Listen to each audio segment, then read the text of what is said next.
ನಿಮ್ಮ ಜಾತಿಯೇ ನಿಮಗೆ ಅತಿ ದೊಡ್ಡ ಬಂಡವಾಳವಾಗಿದೆ. ಹೌದು, ನಿಮ್ಮ ಕಾಸ್ಟ್ ನಿಮಗೆ ದೊಡ್ಡ ಕ್ಯಾಪಿಟಲ್ ಆಗಿದೆ. ಎಲ್ರಿಗೂ ಕೂಡ ಅಲ್ಲ. ನಾವು ಉಚ್ಚ ಜಾತಿಯವರು, ನಾವು ಶ್ರೇಷ್ಠರು ಅಂತ ಹೇಳ್ಕೊಂಡು ತಿರುಗಾಡುವ ಕೆಲವೊಂದಿಷ್ಟು ನೀಚ ಮನಸ್ಥಿತಿಯ ಜನರಿಗೆ ಮಾತ್ರ ಅವರ ಕಾಸ್ಟ್ ಅವರಿಗೆ ಕ್ಯಾಪಿಟಲ್ ಆಗಿದೆ. ನೀವೇನಾದರೂ ಉಚ್ಚ ಜಾತಿಯವರಾಗಿದ್ದರೆ ಕಂಗ್ರ್ಯಾಚುಲೇಷನ್ಸ್, ನಿಮಗೆ ಸಾವಿರಾರು ವರ್ಷಗಳಿಂದ ಬಹಳಷ್ಟು ಸ್ಪೆಷಲ್ ಸೌಲಭ್ಯಗಳು ಸಿಗ್ತಾನೆ ಬಂದಿವೆ, ಇವತ್ತಿಗೂ ಕೂಡ ಸಿಗ್ತಾನೆ ಇವೆ. ಡಾಕ್ಟರ್ BR ಅಂಬೇಡ್ಕರ್ ಅವರ ಸಂವಿಧಾನ ಬರೋದಕ್ಕಿಂತ ಮುಂಚೆ ಇವರಿಗೆ ಈ ಎಲ್ಲ ಸೌಲಭ್ಯಗಳು ಲೀಗಲ್ ಆಗಿ ಸಿಗ್ತಾ ಇದ್ವು, ಏಕೆಂದರೆ ಆವಾಗ ಮನುಸ್ಮೃತಿ ಸಂವಿಧಾನವಾಗಿತ್ತು. ಆದರೆ ಈಗ ಅಂಬೇಡ್ಕರ್ ಅವರ ಸಂವಿಧಾನ ಇದ್ದರೂ ಕೂಡ ಇವರಿಗೆಲ್ಲರಿಗೂ ಕೂಡ ಕೆಲವೊಂದಿಷ್ಟು ಸ್ಪೆಷಲ್ ಸೌಲಭ್ಯಗಳು ಇಲ್ಲೀಗಲ್ ಆಗಿ ಇವತ್ತಿಗೂ ಕೂಡ ಸಿಗ್ತಾ ಇವೆ. ಯಾಕಪ್ಪ ಅಂತಂದರೆ ಯಾವುದೇ ರಾಜಕೀಯ ಪಕ್ಷ ಬಂದರೂ ಕೂಡ ಅವೆಲ್ಲವೂ ಕೂಡ ಉಚ್ಚ ಜಾತಿಯವರ ಸೇವೆಯಲ್ಲಿಯೇ ತಮ್ಮನ್ನು ತಾವು ಸಮರ್ಪಣೆ ಮಾಡ್ಕೊಂಡ್ಬಿಡ್ತವೆ. ಉಚ್ಚ ಜಾತಿಯವರನ್ನು ಎದುರಾಕೊಂಡ್ಬಿಟ್ಟು ಯಾರೂ CM ಆಗೋಕ್ಕಾಗಲ್ಲ, PM ಆಗೋಕ್ಕಾಗಲ್ಲ. ಹೀಗಾಗಿ ನಮ್ಮ ದೇಶದಲ್ಲಿ ಕೆಳವರ್ಗದವರು ಇವತ್ತಿಗೂ ಕೂಡ ನರಳ್ತಾ ಇದ್ದಾರೆ. ಹೇಗೆ ನಿಮ್ಮ ಕಾಸ್ಟ್ ನಿಮಗೆ ಕ್ಯಾಪಿಟಲ್ ಆಗುತ್ತೆ ಅನ್ನೋದಕ್ಕೆ ಕೆಲವೊಂದಿಷ್ಟು ರಿಯಲ್ ಫ್ಯಾಕ್ಟ್ಗಳು ಇಂತಿವೆ. Fact number 1, social respect is equal to social capital. ಕೆಳವರ್ಗದವರಿಗೆ ತಮ್ಮ ಜಾತಿಯ ಹೆಸರನ್ನು ಹೇಳೋಕೆ, ತಮ್ಮ ಸರ್ನೇಮನ್ನು ಹೇಳೋಕೆ ಇವತ್ತಿಗೂ ಕೂಡ ಭಯ ಆಗತ್ತೆ. ಯಾಕಪ್ಪ ಅಂತಂದರೆ ಅವರಿಗೆ ಮುಜುಗುರವನ್ನು, ಅವಮಾನವನ್ನು ಫೇಸ್ ಮಾಡಬೇಕಾದ ಕೆಟ್ಟ ಪರಿಸ್ಥಿತಿ ಇಂದಿಗೂ ಕೂಡ ಇದೆ. ಇವತ್ತಿಗೂ ಕೂಡ ನಮ್ಮ ದೇಶದಲ್ಲಿ ಜಾತಿವಾದ ಇದೆ. ನೀಚ ಮನಸ್ಥಿತಿಯವರಿಗೆ ಕಾಣಿಸಲ್ಲ. ಮನುಷ್ಯತ್ವ ಇರುವ ಎಲ್ಲರಿಗೂ ಕೂಡ ನಮ್ಮ ಸಮಾಜದಲ್ಲಿ ಇವತ್ತಿಗೂ ಕೂಡ ಹೇಗೆ ಜಾತಿವಾದ ಆಗತ್ತೆ ಅನ್ನೋದು ಕಂಡೇ ಕಾಣಿಸುತ್ತೆ. ಉಚ್ಚ ಜಾತಿಯವರಿಗೆ ತಮ್ಮ ಜಾತಿಯ ಹೆಸರನ್ನು ಹೇಳೋಕೆ, ತಮ್ಮ ಸರ್ನೇಮನ್ನು ಹೇಳೋಕೆ ಯಾವುದೇ ಮುಜುಗರ ಆಗಲ್ಲ. ಅವರು ಧೈರ್ಯದಿಂದ, ಹೆಮ್ಮೆಯಿಂದ ತಮ್ಮ ಜಾತಿಯ ಹೆಸರನ್ನು, ತಮ್ಮ ಸರ್ನೇಮನ್ನು ಎಲ್ಲ ಕಡೆಗೆ ಹೇಳಿಕೊಂಡು ತಿರುಗ್ತಾರೆ. ಅವರಿಗೆ ಸಮಾಜದಲ್ಲಿ ನಾವು ಶ್ರೇಷ್ಠರು ಅನ್ನೋ ಒಂದು ಸ್ಥಾನಮಾನ ಇದೆ. ಹೀಗಾಗಿ ಅವರಿಗೆ ಎಲ್ಲ ರಿಸೋರ್ಸಸ್ಗಳ ಮೇಲೆ ಈಸಿಲಿ ಹಿಡಿತ ಸಿಗತ್ತೆ. ಉದಾಹರಣೆಗಾಗಿ ಹೇಳಬೇಕಪ್ಪ ಅಂತಂದರೆ ಅವರಿಗೆ ಬೆಟರ್ ಎಜುಕೇಷನ್ ಸಿಗತ್ತೆ, ಗುಡ್ ಜಾಬ್ಗಳು ಸಿಗ್ತವೆ. ಅವರೇನಾದರೂ ಬಿಸ್ನೆಸ್ ಶುರು ಮಾಡಿದರೆ ಆ ಬಿಸ್ನೆಸ್ ಸಕ್ಸಸ್ಫುಲ್ ಆಗುವ ಜಾಸ್ತಿ ಚಾನ್ಸಸ್ ಇರುತ್ತೆ. ಅವರಿಗೆ ಈಸಿಯಾಗಿ ಬಿಸ್ನೆಸ್ ಲೋನು, ಸ್ಟಾರ್ಟಪ್ ಲೋನು ಎಲ್ಲವೂ ಕೂಡ ಸಿಗ್ತವೆ. ಹೀಗಾಗಿ ಅವರ ಸೋಷಿಯಲ್ ಸ್ಟೇಟಸ್ ಚೆನ್ನಾಗಿದೆ. ಅವರಿಗೆ ಎಜುಕೇಷನ್ ಸಿಗೋದ್ರಿಂದ, ಈಸಿಲಿ ಜಾಬ್ ಸಿಗೋದ್ರಿಂದ, ಬಿಸ್ನೆಸ್ ಲೋನ್ಗಳು ಸಿಗೋದ್ರಿಂದ, ಕಸ್ಟಮರ್ಗಳು ಬರೋದ್ರಿಂದ ಅವರ ಹತ್ರ ವೆಲ್ತ್ ಕ್ರಿಯೇಟ್ ಆಗುತ್ತೆ. ಈಸಿಯಾಗಿ ಅವರ ಮದುವೆ ಕೂಡ ಆಗುತ್ತೆ. ಈ ರೀತಿಯಾಗಿ ಎಲ್ಲ ರಿಸೋರ್ಸಸ್ಗಳ ಮೇಲೆ ಮತ್ತು ಎಲ್ಲ ಬೆನಿಫಿಟ್ಸ್ಗಳ ಮೇಲೆ ಅವರಿಗೆ ಈಸಿಯಾದ ಹಕ್ಕು ಸಿಕ್ಕಂತ ಆಗಿಬಿಟ್ಟಿದೆ. ಆದರೆ ಕೆಳವರ್ಗದವರಿಗೆ ಈ ಅವಕಾಶ ಇಲ್ಲ. ಅವರು ಎಜುಕೇಷನ್ಗಾಗಿ, ಜಾಬ್ಗಾಗಿ, ಬಿಸ್ನೆಸ್ಗಾಗಿ, ಬಿಸ್ನೆಸ್ ಲೋನ್ಗಾಗಿ ಸ್ಟ್ರಗಲ್ ಮಾಡಬೇಕಾಗತ್ತೆ. ಇಂದಿಗೂ ಕೂಡ ಮಾಡಬೇಕಾದ ಅವಶ್ಯಕತೆ ಅವರಿಗಿದೆ. ಕೆಳವರ್ಗದವರು ಬಿಸ್ನೆಸ್ ಸ್ಟಾರ್ಟ್ ಮಾಡಿದರೆ ಅವರ ಜಾತಿ ಕೆಳವರ್ಗದ ಜಾತಿ ಆಗಿದೆ ಅಂತ ಗೊತ್ತಾದರೆ ಮ್ಯಾಕ್ಸಿಮಮ್ ಜನ ಅವರ ಹತ್ರ ಖರೀದಿ ಮಾಡಲ್ಲ. ಮತ್ತು ದೊಡ್ಡ ದೊಡ್ಡ ಕಂಪನಿಗಳಲ್ಲಿ ಹೈರಿಂಗ್ ಮಾಡುವಾಗ ಜಾತಿ ನೋಡಿ ಹೈರಿಂಗ್ ಮಾಡ್ತಾರೆ, ಟ್ಯಾಲೆಂಟ್ ನೋಡಿ ಹೈರಿಂಗ್ ಮಾಡಲ್ಲ. ಬಿಸ್ನೆಸ್ ಲೋನ್ಗಳನ್ನು ಕೊಡುವಾಗ, ಸ್ಟಾರ್ಟಪ್ ಲೋನ್ಗಳನ್ನು ಕೊಡುವಾಗ ಜಾತಿ ಧರ್ಮ ನೋಡಿ ಕೊಡ್ತಾರೆ. JBL ಅನ್ನೋದೊಂದು ನಟೋರಿಯಸ್ ಕ್ರಿಮಿನಲ್ ಗ್ಯಾಂಗ್ ಇದೆ. ಆ ಜಾತಿಯವರಿಗೆ ಸೇರಿದವರಿಗೆ ಮಾತ್ರ ಕೊಡ್ತಾರೆ. ಇದು ಇವತ್ತಿನ ಸಮಾಜದ ರಿಯಾಲಿಟಿ ಆಗಿದೆ. ಈ ರೀತಿ ಉಚ್ಚ ಜಾತಿಯವರಿಗೆ ತಮಗೆ ಸಿಗ್ತಾ ಇರುವ ಸೋಷಿಯಲ್ ರೆಸ್ಪೆಕ್ಟ್ ಸೋಷಿಯಲ್ ಕ್ಯಾಪಿಟಲ್ ಥರ, ಕರೆನ್ಸಿಯ ಥರ ವರ್ಕ್ ಆಗಿಬಿಡುತ್ತೆ. ಅವರು ಈ ಜಾತಿಯವರಿದ್ದಾರೆ ಅಂತಂದರೆ ಅವ್ರಿಗೆಲ್ಲವೂ ಸಿಗೋಕ್ಕೆ ಶುರು ಆಗಿಬಿಡುತ್ತೆ. ನೀವು ಆ ಜಾತಿಯವರಲ್ಲ ಅಂತಂದರೆ ನಿಮಗೆ ಸಿಗಬೇಕಾಗಿರುವ ಹಕ್ಕು ನಿಮಗೆ ಸಿಗಲ್ಲ. ನಿಮ್ಮ ತಟ್ಟೆಯಲ್ಲಿರುವ ಅನ್ನವನ್ನು ಕೂಡ ಇವರು ಕಿತ್ಕೊತಾರೆ. Fact number 2, economical capital. ಉಚ್ಚ ಜಾತಿಯವರ ಹತ್ರ ಸೋಷಿಯಲ್ ರೆಸ್ಪೆಕ್ಟ್ ಇರೋದ್ರಿಂದ ಅದು ಅವರಿಗೆ ಸೋಷಿಯಲ್ ಕ್ಯಾಪಿಟಲ್ ಥರ ವರ್ಕ್ ಆಗುತ್ತೆ. ಅವರಿಗೆ ಒಳ್ಳೆ ಶಿಕ್ಷಣ ಸಿಗುತ್ತೆ, ಒಳ್ಳೆ ಜಾಬ್ ಸಿಗುತ್ತೆ, ಬಿಸ್ನೆಸ್ ಲೋನ್ ಸಿಗುತ್ತೆ, ಸ್ಟಾರ್ಟಪ್ ಲೋನ್ ಸಿಗುತ್ತೆ, ಬಿಸ್ನೆಸ್ ಮಾಡ್ತಾರೆ, ಕಸ್ಟಮರು ಬರ್ತಾರೆ, ಅವ್ರ ಹತ್ರ ವೆಲ್ತ್ ಅಕ್ಯುಮುಲೇಟ್ ಆಗುತ್ತೆ. ಇದರಿಂದ ಈಸಿಯಾಗಿ ಅವರ ಮದುವೆ ಆಗುತ್ತೆ. ಯಾಕಂದರೆ ಫೈನಾನ್ಷಿಯಲ್ ಸ್ಟೆಬಿಲಿಟಿ ಇರೋದ್ರಿಂದ ಯಾರು ಬೇಕಾದರೂ ಅವರ ಹಿಂದೆ ಬಿದ್ದುಬಿಟ್ಟು ಹೆಣ್ಣು ಕೊಡ್ತಾರೆ, ಅವರನ್ನು ಮದುವೆ ಮಾಡ್ಕೊತಾರೆ. ಈ ರೀತಿ ಅವರಿಗೆ ಇದು ಫೈನಾನ್ಷಿಯಲ್ ಕ್ಯಾಪಿಟಲ್ ಥರ, ಎಕಾನಾಮಿಕಲ್ ಕ್ಯಾಪಿಟಲ್ ಥರ ಅವರೊಂದಿಗೆ ವರ್ಕ್ ಆಗುತ್ತೆ, ಹೆಲ್ಪ್ ಆಗುತ್ತೆ. ಮತ್ತು ಅವರಿಗೆ ಇನ್ಹೆರಿಟೆಂಟ್ ಆಗಿ ಪ್ರಾಪರ್ಟಿ ಕೂಡ ಸಿಕ್ಕಾಪಟ್ಟೆ ಬಂದಿದೆ. 3000ಕ್ಕಿಂತಲೂ ಅಧಿಕ ವರ್ಷ ಇವರಿಗೆ ಮಾತ್ರ ಶಿಕ್ಷಣದ ಮೇಲೆ ಹಕ್ಕಿತ್ತು, ಬಿಸ್ನೆಸ್ನ ಮೇಲೆ ಹಕ್ಕಿತ್ತು. ಬಡ ವರ್ಗದವರಿಗೆ, ಕೆಳವರ್ಗದವರಿಗೆ ಯಾವುದೇ ಅಧಿಕಾರ ಇರಲಿಲ್ಲ. ಶೈಕ್ಷಣಿಕ ಹಕ್ಕಿರಲಿಲ್ಲ, ಬಿಸ್ನೆಸ್ ಮಾಡುವ ಹಕ್ಕಿರಲಿಲ್ಲ, ಸಮಾಜದಲ್ಲಿ ಧೈರ್ಯವಾಗಿ ಓಡಾಡುವ ಹಕ್ಕಿರಲಿಲ್ಲ. ಈಗ ಸ್ವಾತಂತ್ರ್ಯ ಸಿಕ್ಕು ಬರೀ 100 ವರ್ಷಕ್ಕೆ ಹತ್ರ ಆಗ್ತಾ ಇದ್ದೀವಿ ನಾವು. ಸಾವಿರಾರು ವರ್ಷಗಳ ಗುಲಾಮಗಿರಿಯಲ್ಲಿ ನಮ್ಮ ಸಮಾಜ ನರಳಿದೆ. ಹೀಗಾಗಿ ಉಚ್ಚ ಜಾತಿಯವರ ಹತ್ರ ಸಾವಿರಾರು ಎಕರೆ ಭೂಮಿ ಇದೆ, ಏನೂ ಮಾಡದೆ ಸಿಕ್ಕಿದೆ. ಅವರು ಮೊಘಲರ ಚಮಚಾಗಿರಿ ಮಾಡಿದ್ರು, ಬ್ರಿಟಿಷರ ಚಮಚಾಗಿರಿ ಮಾಡಿದ್ರು. ಹೀಗಾಗಿ ಅವರ ಹತ್ರ ತಲೆಮಾರುಗಳಿಂದ ಸಾವಿರಾರು ಎಕರೆ ಜಮೀನಿದೆ, ಆಸ್ತಿ ಇದೆ. ಸೊ ಆ ಆಸ್ತಿಯನ್ನು ಅವರು ಮಾರಿಬಿಟ್ಟಾದರೂ ತಮ್ಮ ಲೈಫನ್ನು ಎಂಜಾಯ್ ಮಾಡ್ಬೋದು. ಆ ಆಸ್ತಿಯನ್ನು ಅಡವಾಗಿಟ್ಟುಕೊಂಡು ಬಿಸ್ನೆಸ್ ಲೋನ್ ತೆಗೆದುಕೊಂಡು ಬಿಸ್ನೆಸ್ ಲೋನನ್ನು ಮಾಡ್ಬೋದು. ಅವರ ಗದ್ದೆಗಳಲ್ಲಿ ಬೇರೆಯವರನ್ನು ದುಡಿಸಿಬಿಟ್ಟು ಒಂದು ತೊಟ್ಟು ಬೆವರನ್ನು ಸುರಿಸದೆ ಕೂಡ ಅವರು ಆರಾಮಾಗಿ ಬಿಂದಾಸಾಗಿ ಲೈಫನ್ನು ಲೀಡ್ ಮಾಡ್ಬೋದು. ಸೊ ಈ ಎಕಾನಮಿಕಲ್ ಕ್ಯಾಪಿಟಲ್ ಫೆಸಿಲಿಟಿ ಕೇವಲ ಉಚ್ಚ ಜಾತಿಯವರಿಗೆ ಮಾತ್ರ ಲಭ್ಯವಿದೆ, ಎಲ್ರಿಗೂ ಅಲ್ಲ. ನಿಮಗೆ ಇದಕ್ಕೆ ಪ್ರಾಕ್ಟಿಕಲ್ ಎಕ್ಸಾಂಪಲ್ ಬೇಕಪ್ಪ ಅಂತಂದರೆ ಒಂದು ಸರ್ತಿ ನೀವು ಕರ್ನಾಟಕ ಟೂರಿಗೆ ಹೋಗಿ ಬನ್ನಿ.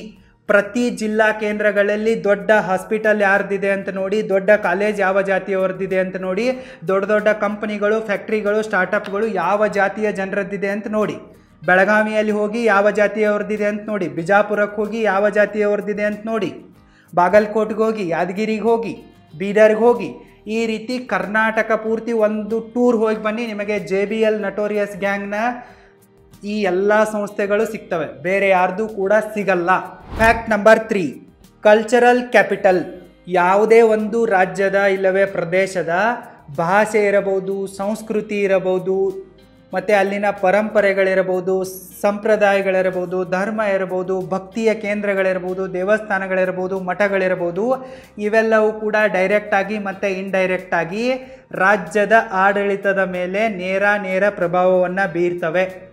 ಸೊ ಉಚ್ಚ ಜಾತಿಯವರ ಹತ್ರನೇ ಎಲ್ಲ ಮಂದಿರಗಳಿರೋದ್ರಿಂದ, ಮಠ ಮಾನ್ಯಗಳಿರೋದ್ರಿಂದ, ಧಾರ್ಮಿಕ ಕೇಂದ್ರಗಳಿರೋದ್ರಿಂದ, ಸಂಪ್ರದಾಯದ ಸ್ಥಳಗಳಿರೋದ್ರಿಂದ ಈಸಿಯಾಗಿ ಅವರು ಪೊಲಿಟಿಕಲ್ ಪವರನ್ನು ಗೇನ್ ಮಾಡ್ತಾರೆ. ಇಲ್ಲಿ ಕಲ್ಚರಲ್ ಕ್ಯಾಪಿಟಲ್ ಅವರಿಗೆ ಪೊಲಿಟಿಕಲ್ ಪವರನ್ನು ಗೇನ್ ಮಾಡೋಕ್ಕೆ, ಇಲೆಕ್ಷನ್ನಲ್ಲಿ ಗೆದ್ದುಬಿಟ್ಟು ಅಧಿಕಾರವನ್ನು ಪಡೆದುಕೊಳ್ಳೋಕ್ಕೆ, ಅವರು ಇಲೆಕ್ಷನ್ನಲ್ಲಿ ಇರದೇ ಇದ್ದರೂ ಕೂಡ ಅವರ ದೇವಸ್ಥಾನಕ್ಕೆ, ಅವರ ಮಠ ಮಾನ್ಯಗಳಿಗೆ CM PM ಬಂದುಬಿಟ್ಟು ಹಣೆಯನ್ನು ಹಚ್ಚೋದ್ರಿಂದ, ಅಂಗಿ ಬಚ್ಚಿ ನಿಲ್ಲೋದ್ರಿಂದ ಅವರಿಗೆ ಪೊಲಿಟಿಕಲ್ ಪವರ್ ಸಿಗ್ತಾ ಇದೆ.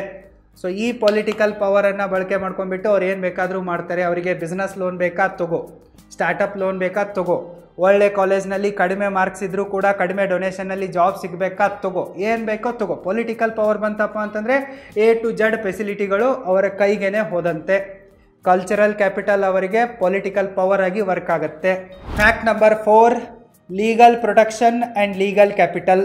ಉಚ್ಚ ಜಾತಿಯವರ ಹತ್ರ ಸೋಷಿಯಲ್ ಕ್ಯಾಪಿಟಲ್ಲು ಇದೆ, ಎಕಾನಮಿಕಲ್ ಕ್ಯಾಪಿಟಲ್ಲು ಇದೆ, ಕಲ್ಚರಲ್ ಕ್ಯಾಪಿಟಲ್ಲು ಇದೆ, ಪೊಲಿಟಿಕಲ್ ಪವರು ಇದೆಯಪ್ಪ ಅಂತಂದರೆ ಇವೆಲ್ಲ ಅವರ ಹತ್ರ ಇರೋದ್ರಿಂದ ಅವರಿಗೆ ಲೀಗಲ್ ಪ್ರೊಟೆಕ್ಷನ್ ಸಿಗತ್ತೆ. ಉಚ್ಚ ಜಾತಿಯವರು ಆಡಿದ್ದೇ ಆಟ, ಹೇಳಿದ್ದೇ ವೇದವಾಕ್ಯ ಅನ್ನೋದು ಇಂದಿಗೂ ಕೂಡ ನೀವು ಸಮಾಜದಲ್ಲಿ ನಡೀತಾ ಇರೋದನ್ನು ನೋಡ್ಬೋದು. ಅವ್ರು ಎಷ್ಟೇ ದೊಡ್ಡ ಭ್ರಷ್ಟಾಚಾರವನ್ನು ಮಾಡಲಿ, ಅನೀತಿ ಅತ್ಯಾಚಾರವನ್ನು ಮಾಡಿ, ಕೊಲೆ ಮಾಡಲಿ, ರೇಪ್ ಮಾಡಲಿ, ಏನೇ ಮಾಡಿದರೂ ಕೂಡ ಅವರಿಗೆ ಶಿಕ್ಷೆ ಆಗಲ್ಲ.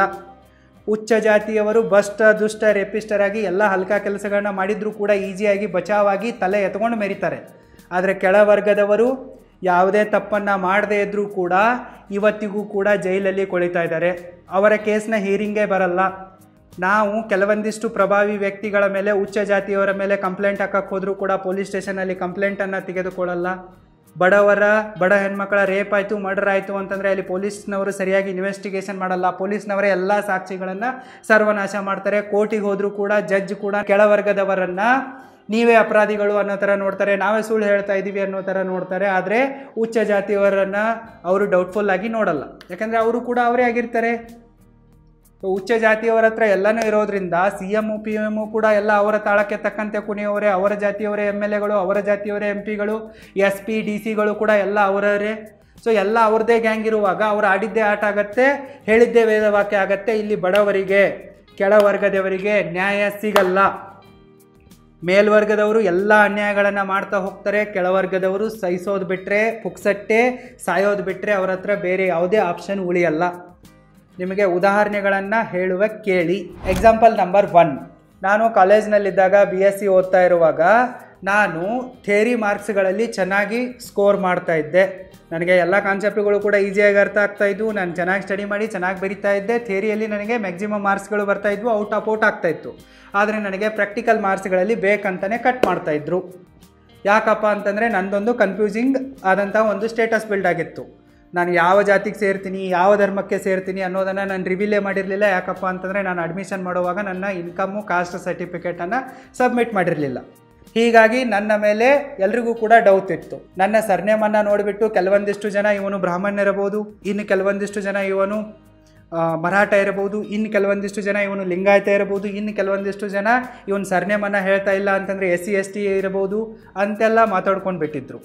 ಸೊ ನಮ್ಮ ಕಾಲೇಜ್ನಲ್ಲಿ ಕೆಲವೊಂದಿಷ್ಟು ಉಚ್ಚ ಜಾತಿಯವರಿಗೆ ಇಂಟರ್ನಲ್ ಎಕ್ಸಾಮಿನೇಷನ್ ಬಂದಾಗ ಅಡ್ವಾನ್ಸ್ ಆಗಿ ಕ್ವಶನ್ ಪೇಪರ್ಗಳು ಸಿಗ್ತಾ ಇದ್ವು. ಟೀಚರ್ಗಳೇ ಬಂದು ಅವರಿಗೆ ಎಕ್ಸಾಮಲ್ಲಿ ಹೆಲ್ಪ್ ಮಾಡ್ತಾಯಿದ್ರು, ಪ್ರಾಕ್ಟಿಕಲ್ ಎಕ್ಸಾಮಲ್ಲಿ ಕೂಡ ಹೆಲ್ಪ್ ಮಾಡ್ತಾಯಿದ್ರು, ಥಿಯರಿಯಲ್ಲಿಯೂ ಕೂಡ ಹೆಲ್ಪ್ ಮಾಡ್ತಾಯಿದ್ರು. ಸೊ ನಾನು ಇದರ ಬಗ್ಗೆ ಧ್ವನಿ ಎತ್ತಿದ್ದೆ, ಸ್ವಲ್ಪ ಅಪೋಸ್ ಮಾಡಿದ್ದೆ. ಆವಾಗ ನಾನು ಎಲ್ಲ ಟೀಚರ್ಸ್ಗಳ ಟಾರ್ಗೆಟ್ ಲಿಸ್ಟ್ನಲ್ಲಿ ಬಂದಿದ್ದೆ. ಸೊ ನಾನು 4th ಸೆಮ್ನಲ್ಲಿ ಎಲ್ಲರಿಗಿಂತಲೂ ಜಾಸ್ತಿ ಸ್ಕೋರ್ ಮಾಡಿದೆ. ಸೊ ಆವಾಗ ಯಾರು ಫಿಸಿಕ್ಸ್ನಲ್ಲಿ ಜಾಸ್ತಿ ಸ್ಕೋರ್ ಮಾಡ್ತಾರೋ ಅವರಿಗೆ CV ರಾಮನ್ ಸ್ಕಾಲರ್ಶಿಪ್ ಅಂತ ಒಂದು ಬರುತ್ತೆ, ಅದಕ್ಕೆ 25,000 ಇರುತ್ತೆ.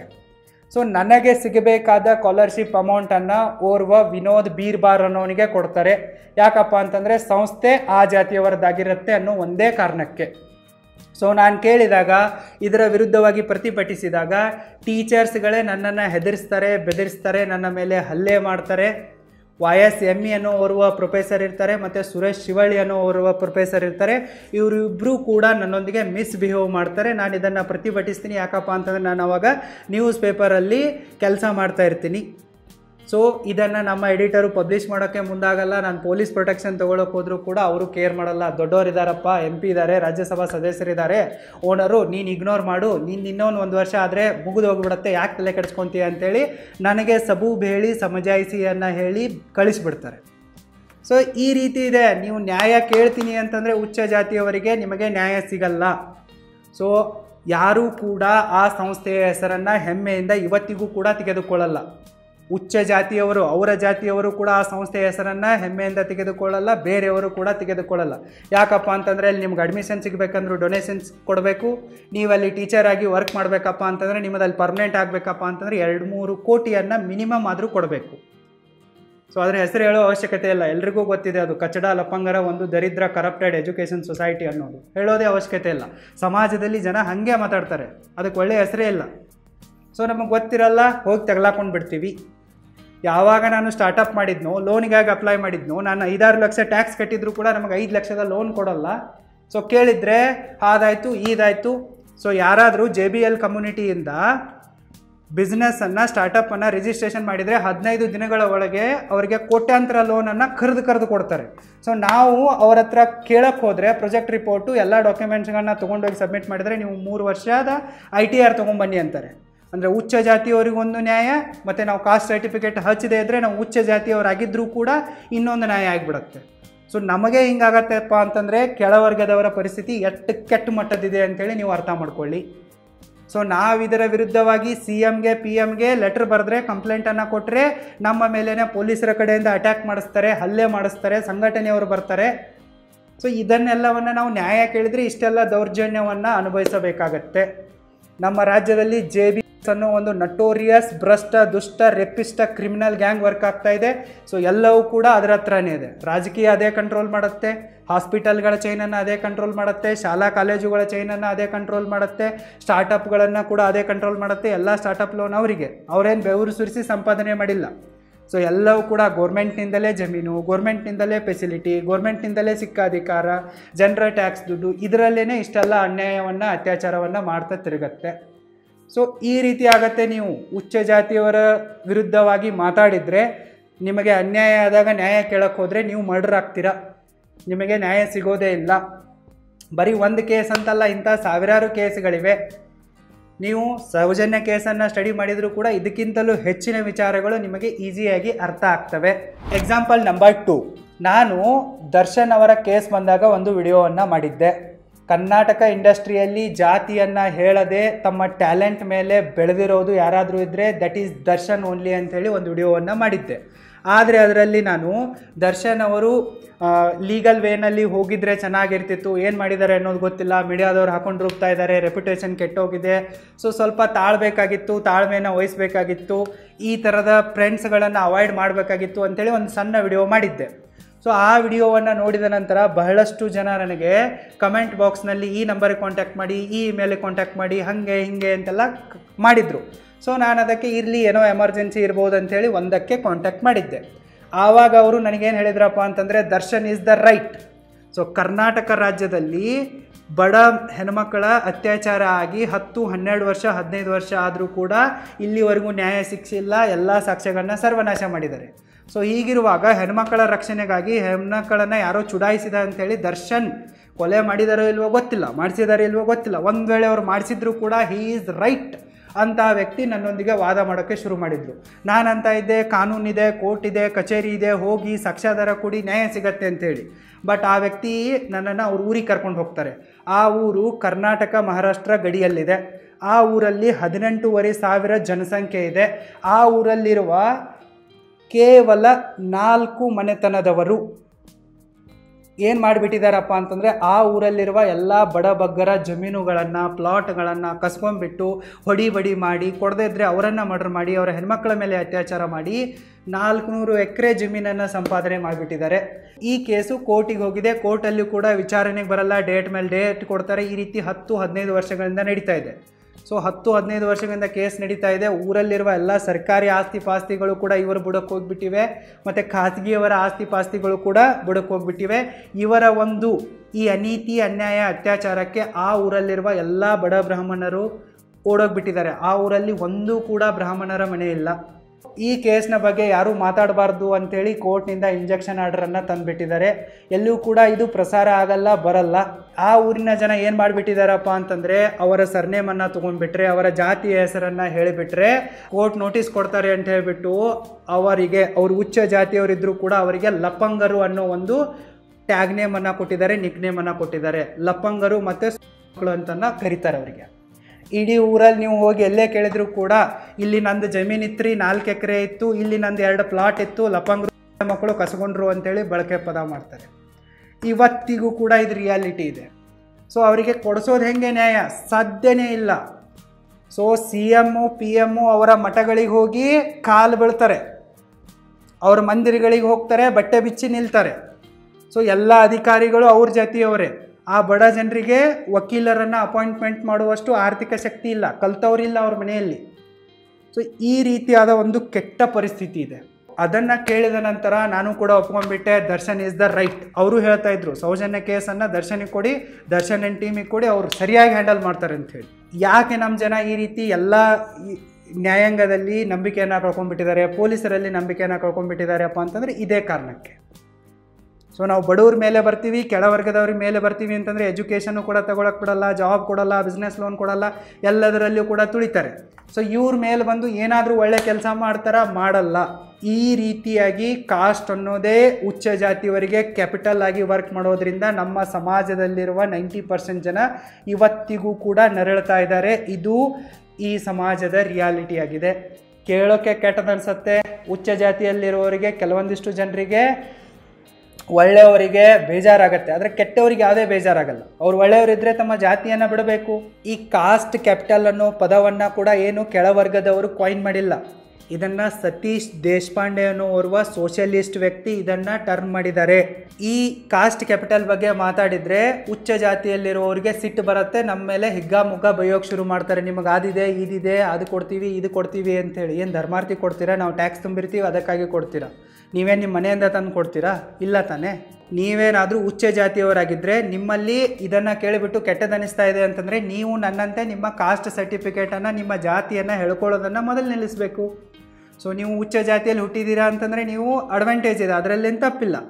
ಅದನ್ನೇ ನೀವು ಬಂಡವಾಳ ಇಟ್ಕೊಳ್ಳೋದನ್ನು ಬಿಡಬೇಕು. ಆವಾಗ ನಿಮಗೆ ಯಾರೂ ಬೈಯಲ್ಲ, ನಿಮಗೆ ಯಾರೂ ಲಪಂಗರು ಅನ್ನಲ್ಲ, ನಿಮಗೆ ಯಾರೂ ಬೇಯೋದು ಇಲ್ಲ, ಏನೂ ಮಾಡಲ್ಲ.